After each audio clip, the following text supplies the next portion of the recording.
그러면 스포츠 혁신위에서는 그동안 수많은 공고안을 내렸어요. 그러면 이게 약간 일선 학교든지 이제 교육청에 내려가지 않겠습니까?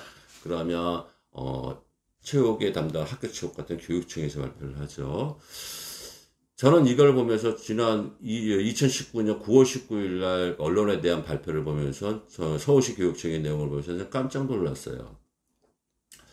서울시 교육청은 공론화를 통해 학원 일여 휴무제 도입 결정한다 이렇게 되어 있습니다.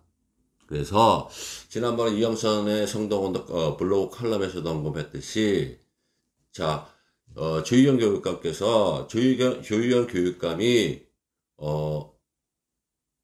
일반 학생들에 대한 애정이 각별하신 건 알겠습니다.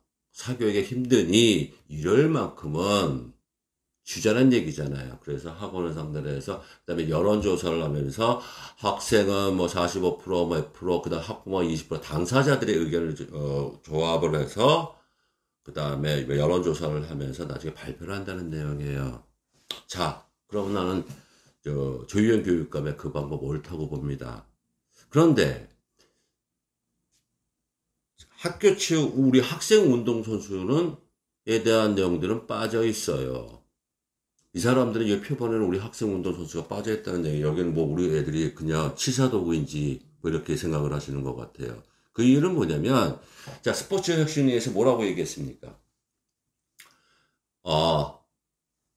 공부하는 학생 운동선수를 만들기 위해서, 학습권 보장을 얘기하셨잖아요. 그래서 모든 대회나 이런 거는 주말에 리그를 하고 주말에 대회를 하라는 얘기를 하셨잖아요. 그쵸? 그러면 스포츠 혁신위에서 말씀드렸던 내용들은 나중에 공고하니 이제 교육청이나 뭐 이렇게 내려가겠죠. 일선 단위학교처럼 내려가겠다 한다면, 자, 서울시 교육청에서 얘기하는 공론화를 얘기하는 학원 일여 휴무제를 얘기를 하잖아요. 그럼 우리는 학생 운동선수는 운동선수이기 전에 학생이잖아요. 그렇지 않아요? 그러면 우리 애들은 왜 주말에 운동을 하라고 그러십니까? 대회를 나가라고 그러십니까? 이거는 우리 애들한테 역차별하는 거 아니에요. 저는 이분법적으로 얘기하고 싶지는 않습니다. 진영의 논리로 얘기하고 싶은 마음은 없어요. 근데 똑같은 학생이에요. 여러분들이 원하는 게 학생 운동선수라고 얘기를 하잖아요. 그러면 학생 운동선수인데 얘는 운동선수이기 전에 학생이라고 하면서 얘네들은 휴일날이나 일요일날에는 주말 리그를 하라는 점은 그럼 어떻게 되는 건가요? 어떻게 이해를 해야 되나요? 왜 운동하는 학생 운동선수 역차별을 하시나요? 그리고 더 한 점 묻고 싶습니다. 교육청에서 제가 왜 지금 서울시 교육청에 얘기를 하냐면 서울시 교육청의 교육감 조희연 교육감이 스포츠 학교 체육 진흥회의 그 대표란 얘기예요. 이 양반이 학교 체육을 다 운영해하고 수장이란 얘기 아닙니까? 근데 이 양반 자체가 얘기하는 공론화 통화하는 자체가 역차별을 주잖아요. 이러면 여기부터 스포츠 혁신위원회에서 얘기하는 발표하고 이거는 엇박자가 이루어지는 거 아니겠습니까? 그래서 제가 말씀을 드리는 부분이에요. 자, 제가 지난번에 얼마 전에 뭐 추석 연휴에 또 뭐 TV를 보다가 뭐 재방송에 영화를 하나 봤겠는데 여기 그 내용 내부자들의 내용이에요. 여기에 그 조승우하고 이병헌이가 대화를 나눈 내용이 있습니다. 그 조승우가 검사 이야기를 했었죠. 그 내용을 잠깐 인용을 할게요. 대한민국 헌법 2장 11조 모든 국민은 법 앞에 평등하다. 누구든지 성별, 종교 또는 사회적 신분에 의하여 정치적, 경제적, 사회적, 문화적 생활의 모든 영역에서 차별을 받지 아니한다. 우리 아이들은 그런 나라에서 살아야 되지 않겠나. 뭐 이런 내용이에요. 정말 우리 아이들은 이런 나라에 살고 싶다. 자, 이게 영화에서 검사가 건달한테 얘기하는 거예요. 자, 그러면 우리 학생운동 선수는 헌법 2장 11조에 모든 국민은 법 앞에서 평등하다 하는데 우리 서울시 교육청 교육감께서는 왜 학생운동선수는 빼놓고 사교육의 일여 휴무제에 대한 도입에 공론화를 얘기를 하십니까? 아니잖아요. 그래서 자꾸 얘기하는 자체가 대중들은 개돼지입니다. 적당히 지져대다 알아서 조용해질 겁니다. 이걸 원하시는 거예요? 우리 학생 운동선수들한테? 참 여기서 많은 괴리감을 느낍니다. 자, 정부는 그동안 체육특기자, 학생운동선수, 국가대표, 이 사람들한테 많은 도움을 받으셨죠. 산업화 시대 때 나가서 금메달 따봐라, 국위선양해라 이런 얘기를 많이 하셨잖아요. 자, 그거 다 각설합시다. 이러한 내용들을 자꾸 학교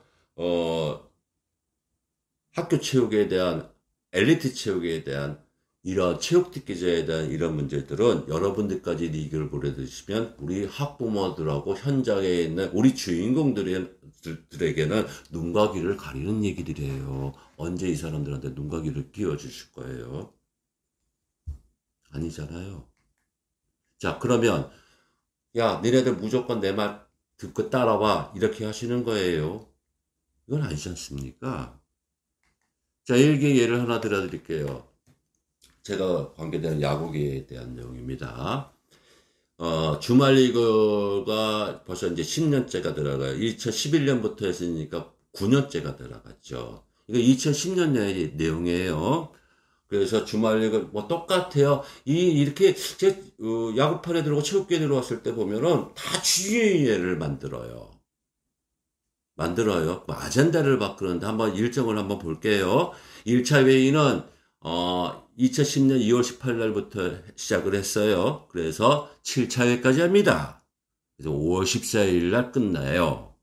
뭐 대한협회 2주마다 한 번씩 했나 봐요. 그 다음에 쫙 주말리그 구성의 인원의 구성을 보면 메뉴판 딱 만들어 놨어요. 자, 체육에 이거 일개력이 샘플링입니다. 야구 쪽에 고교 주말리그를 만든다고 하는데, 자, 2월 18일에서 5월 14일이면 딱 석 달이에요. 석 달에서 아젠다 나옵니까? 시장 조사 해보셨어요? 제가 이렇게 하면서 지금 주말리그에서 퍼버운 돈이 한 120, 30억이 돼요. 근데 이 정책이, 제대로 된 정책으로 되어 있나요? 아니잖아요. 그쵸? 그러면, 제가 지금 스포츠 혁신위한테도 말씀드렸던 내용들은 일개 야구 종목에 대한 내용들하고 비스무리해요. 응? 3, 4월부터 시작을 해갖고 몇 개월 해갖고 우리나라의 스포츠에 있는 수십 년간에 있는 제도를 바꾸는데 불과 몇 개월밖에 안 걸렸다는 얘기예요. 이게 말이 돼요? 그래서 제가 말씀드리는 거예요. 혁신위 출범하고 다 좋다 이거예요. 그 디테일에서 문제가 많잖아요. 그럼 그 전에 국감에서 나오셔서 얘기하셔야 되는 내용들 아닙니까? 그래서 제가 지금 이런 내용들을 얘기할 때 이 양반 또 이상한 소리 하는 거 아니야? 왜 현 정부에 비판을 해? 저는요 항시 야당이에요.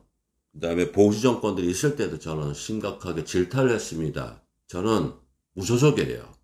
이런 얘기하기 뭐하지만, 그 당시에 제가, 서슬퍼는 김종 이 차관한테 심각하게 질타를 많이 했습니다.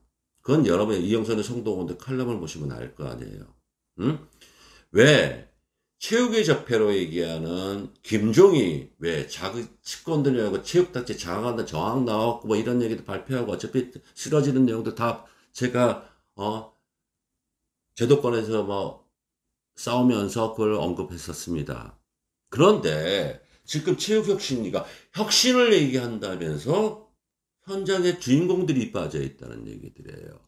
당사자가 누굽니까? 여러분들이에요. 여러분들은 아니잖아요. 현재 주체는 학생 운동선수입니다. 그리고 학부모들이고, 그다음 아젠다를 바꾸신다면 왜 그들을 그만에 얼마만큼의 대화를 나누셨나요? 여러분들이 얘기하는 건 이 주인공은 빠져 있어요. 왜 서울시 교육청에서는 왜 이런 일들을 하시면서 학생 애들 불편한 거 얘기하고 하루만 일하고 쉬라고 얘기하시면서 우리 학생 운동선수들에게 얘기하는 거 왜 이렇게 내깔려 놓으세요? 이건 이율배배적인 행동 아니십니까? 오죽하면 김종 시리절이 그립다는 얘기가 나오지 않습니까? 이건 잘못된 거지 않아요? 여러분이 말하는 체육계 적폐 김종이 그립되잖아요. 그러면 당당히 가셔야죠. 체육계의 논리를 정치적으로 해법으로 풀지 마시란 얘기예요. 오늘 녹화하는 날짜가 2019년 10월 6일입니다. 일요일입니다. 이 방송이 나갈 때가 아마 나갈 때쯤이면 문체위 증인의 문경란 위원장이 나오실지 안 나오실지 모르겠습니다. 지금 방송에 나가서 이걸 언급 안 하고 이 방송에 나오면 오버라고 해서 또 가짜뉴스라고 얘기할 것 같아서 지금 말씀드립니다. 제가 말씀드리는 건 나오셔서 화끈하게 난 나오실지 알고 말씀을 드립니다. 나오셔서 위원장님께서 그동안 인권 노력 많이 하셨잖아요. 그걸 얘기하시고 그동안 스토리를 얘기를 해주세요. 만약에 여당에서 자꾸 이 내용을 은폐를 시킨다 그러면 저는 뒤에 계시는 우리 노무현 대통령께서 예전에 했던 말이 새삼스럽게 생각이 납니다. 부끄러운 질 아셔야죠. 반성하시고 그러면 이 내용들에 대해서 다시 리메안복을 다시 하시고 재검토하시고 새로운 입장에 대한 내용들을 발표해야 되지 않겠나 생각합니다.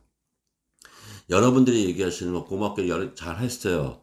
그러나 표본이 어떤 표본에서 이루어졌는지 그리고 반대편의 의견에 대한 그 사람들이 소통을 하자고 그놓고 그렇게 얘기를 했는데도 불구하고 소통에 응했는지 그 점에 대해서도 얘기를 해주셔야 되잖아요. 전 요즘에서 많은 토론회를 나가봤어요. 근데 그 사람들이 정부 측과 의논을 얘기하죠. 소통의 창구 좀 만들어서 대화를 나누자 했는데도 그들은 오만하게 여겼다는 얘기예요.